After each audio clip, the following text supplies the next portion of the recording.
Oh my god. Ayaw, di ma.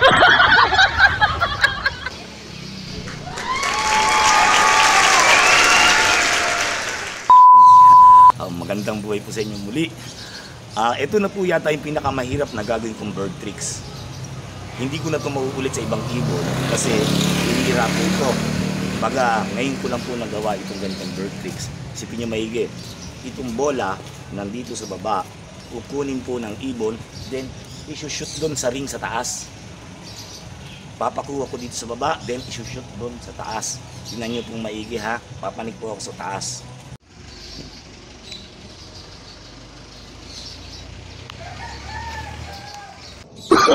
Oh, no, no, no, no.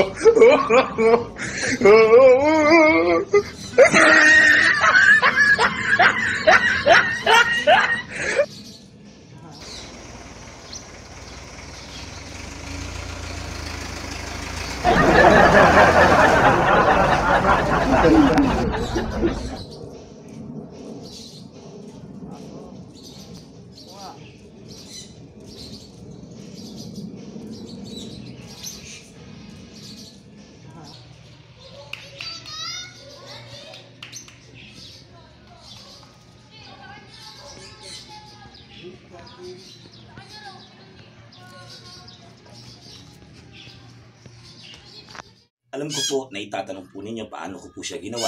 Kung hihingi po kayo sa akin ng tip about doon sa bird tricks na yon, ay hindi ko po siya masasagot kasi tulad nga po ng sabi ko kanina, hindi ko na po mauulit yan sa ibang ibon at hindi ko na po yan kaya ituro.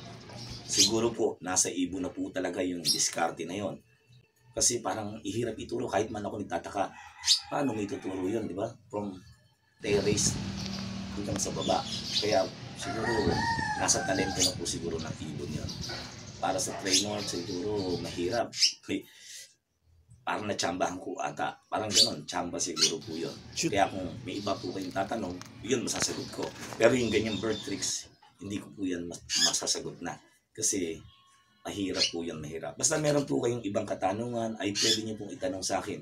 Maliban nga lang po sa bird tricks na yun. Muli, ako po si Kuya Onard, ang inyong hunted bird tricks tutorial.